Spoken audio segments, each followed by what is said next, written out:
Chapter 1. The Crash. The planet Zorath was a desolate wasteland, its surface scarred by endless storms of crimson dust and jagged rock formations that pierced the sky like broken teeth. It was a place where life struggled to survive, and hope was a rare commodity. On this unforgiving world, a small spacecraft crash-landed, its hull crumpled and smoking, its engines sputtering their last breaths.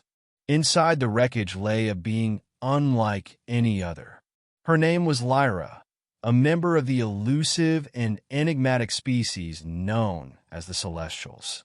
Lyra was breathtakingly beautiful, her skin a shimmering silver that seemed to glow faintly in the dim light, her eyes a deep, mesmerizing violet. But her beauty was marred by her physical disability.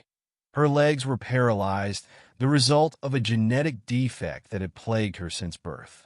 Lyra had been traveling with a group of explorers from various planets, all seeking fame and fortune in the uncharted regions of the galaxy.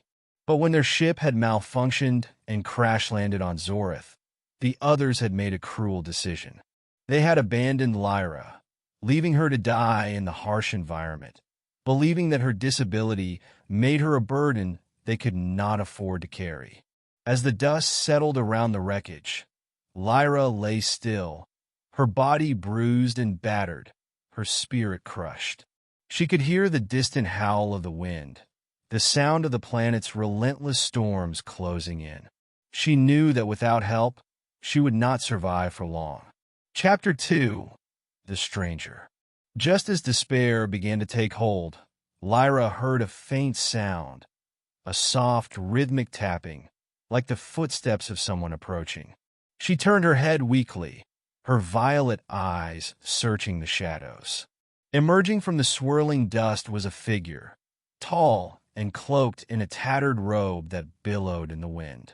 The stranger knelt beside Lyra, their face hidden beneath the hood of their robe.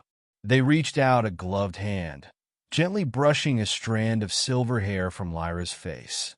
Lyra flinched at the touch, but the stranger's voice was calm and soothing. "Do not be afraid," they said, their voice a deep, resonant whisper. "I am here to help you." Lyra's heart raced as the stranger carefully lifted her from the wreckage, cradling her in their arms. She could feel the strength in their grip, the steady rhythm of their heartbeat against her chest. Despite her fear, she felt a strange sense of comfort in their presence. The stranger carried Lyra through the storm, their steps sure and unwavering, as if they knew the terrain intimately. They eventually reached a small, hidden cave, its entrance concealed by a curtain of vines. Inside, the air was warm and still, a stark contrast to the chaos outside. The stranger laid Lyra gently on a bed of soft moss, then began to tend to her wounds. They removed their gloves, revealing hands that were slender and delicate, yet strong and capable.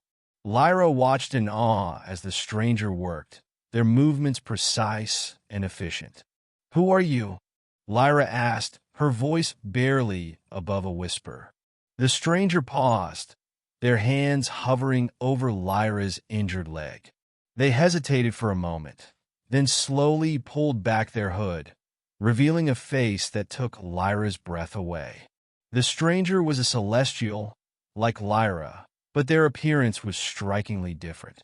Their skin was a deep, midnight blue, their eyes a piercing gold that seemed to glow in the dim light of the cave. Their features were sharp and angular, their expression one of quiet determination. "My name is Kael," they said, their voice soft but firm. "I have been watching over this planet for many years. When I saw your ship crash, I knew I had to help you." Lyra's eyes widened in surprise. "You're a celestial. But why are you here, on this forsaken planet?"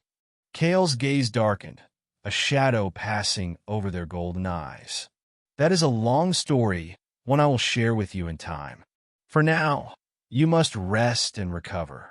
You are safe here." Chapter 3. The Bond. As the days passed, Lyra's strength began to return, thanks to Kael's care and the healing properties of the cave's moss.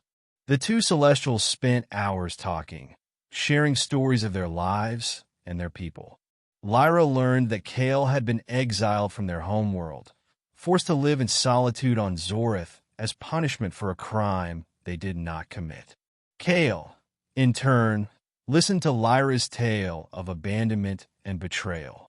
They could see the pain in her eyes, the weight of her past bearing down on her. But they also saw something else, a spark of resilience, a determination to survive and overcome. One evening, as the storm raged outside, Kael sat beside Lyra, their golden eyes fixed on the flickering flames of a small fire. "Lyra," they said, their voice hesitant, "there is something I must tell you." Lyra turned to Kael, her violet eyes filled with curiosity. "What is it?" Kael took a deep breath, their hands clasped tightly together. "I've been alone for so long, but since you came into my life, I have felt something I thought I would never feel again. Hope. You have shown me that even in the darkest of places, there is light. And I want to help you find that light within yourself." Lyra's heart swelled with emotion, tears welling up in her eyes. She reached out, placing her hand on Kael's. "You have already done so much for me, Kael. I don't know how to thank you." Kael smiled, a rare and beautiful sight. "You don't have to thank me, Lyra. Just promise me that you will never give up, no matter how difficult things may seem." Lyra nodded, her resolve strengthening. "I promise." Chapter 4. The Revelation. As the weeks turned into months, Lyra and Kael grew closer, their bond deepening with each passing day. Kael taught Lyra how to navigate the treacherous terrain of Zorath, how to find food and water in the most unlikely places. They also shared their knowledge of the planet's history, revealing that Zorath was once a thriving world, home to a powerful civilization that had mysteriously vanished. One day, while exploring a hidden cavern, Lyra and Kael stumbled upon an ancient artifact, a crystal orb that pulsed with a soft, golden light. As Lyra reached out to touch it, the orb suddenly flared to life, projecting a holographic image into the air. The image was of a celestial, their features regal and commanding. They spoke in a language that Lyra and Kael both understood, their voice echoing through the cavern. "To those who find this message, know that you are the chosen ones. The fate of our people rests in your hands. The key to our salvation lies within the heart of Zorath, in the Temple of Eternis. Only those who are pure of heart and strong of spirit can unlock its secrets. Go forth, and may the light guide you."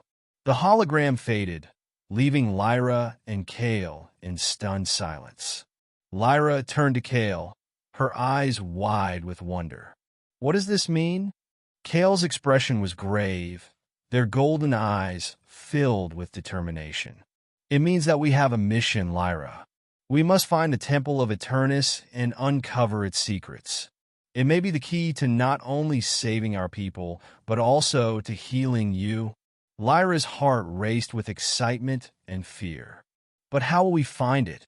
And what if we're not strong enough?" Kael placed a reassuring hand on Lyra's shoulder. "We will find it together, Lyra. And as long as we have each other, we are strong enough." Chapter 5. The Journey. The journey to the Temple of Eternis was fraught with danger. Lyra and Kael faced treacherous cliffs, deadly creatures, and the ever-present threat of the planet's violent storms. But they pressed on, their determination unwavering. As they traveled, Lyra began to notice changes in herself. Her body, once weak and frail, grew stronger with each passing day. She could feel a newfound energy coursing through her veins, a power she had never known before. Kael noticed it too, their golden eyes filled with pride and admiration. One night, As they camped beneath the stars, Lyra turned to Kael, her violet eyes shining with gratitude. Kael, I don't know how to thank you for everything you've done for me. You've given me a second chance at life. Kael smiled, their hand reaching out to brush a strand of silver hair from Lyra's face. You don't have to thank me, Lyra. You've given me something far more precious: hope. And together, we will find the Temple of Eternis and unlock its secrets. Chapter 6: The Temple. After weeks of arduous travel, Lyra and Kael finally reached the Temple of Eternis. It was a magnificent structure, its walls carved from shimmering crystal that reflected the light of the twin suns. The air around the temple was charged with energy, a palpable sense of power and mystery. As they approached the temple's entrance, a voice echoed in their minds, deep and resonant. Only those who are pure of heart and strong of spirit may enter. Prove your worth, and the secrets of Eternis shall be revealed. Lyra and Kael exchanged a determined glance, then stepped forward together. The temple's doors swung open, revealing a vast chamber filled with glowing orbs of light. In the center of the chamber stood a pedestal, upon which rested a crystal key. Lyra and Kael approached the pedestal, their hearts pounding with anticipation. As they reached out to touch the key, a surge of energy coursed through them, binding them together in a powerful, unbreakable bond.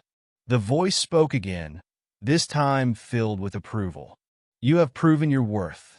The secrets of Eternis are now yours to wield. Use them wisely, for the fate of your people rests in your hands.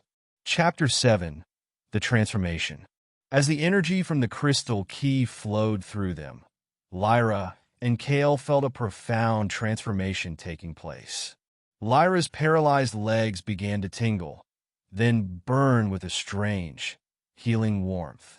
She gasped as sensation returned to her limbs, her body growing stronger and more powerful with each passing moment. Kael, too, felt the change. Their golden eyes glowed with a newfound intensity, their body radiating with energy. They turned to Lyra, their expression filled with awe and wonder. Lyra, Kael whispered, their voice trembling with emotion. You're healed. Lyra looked down at her legs, now strong and whole, and tears of joy streamed down her face. She stood, her body trembling with the effort, and took a tentative step forward. Then another, and another. I can walk, she whispered, her voice filled with disbelief. I can walk. Kael pulled Lyra into a tight embrace, their hearts beating as one. You are stronger than you ever knew, Lyra. And together, we will use the power of Eternis to save our people. Chapter 8: The Return. With the power of the Temple of Eternis at their disposal, Lyra and Kael returned to the surface of Zorath, their spirits soaring with hope and determination. They knew that their journey was far from over, but they also knew that they had the strength and the power to face whatever challenges lay ahead. As they stood together beneath the twin suns of Zorath, Lyra turned to Kael, her violet eyes filled with gratitude and love. Thank you, Kael, for everything. Kael smiled, their golden eyes shining with warmth. Thank you, Lyra, for showing me that even in the darkest of places, there is light. And with that, they set off into the unknown, ready to face whatever the future held together. The legacy.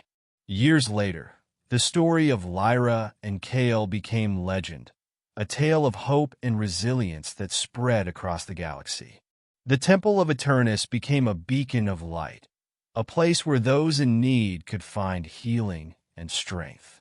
And though Lyra and Kael's journey had come to an end, their legacy lived on, inspiring countless others to never give up, no matter how difficult the path may seem. For in the end, it was not the power of the Temple of Eternis that saved them, but the power of their love and determination. And that was a power that could never be taken away.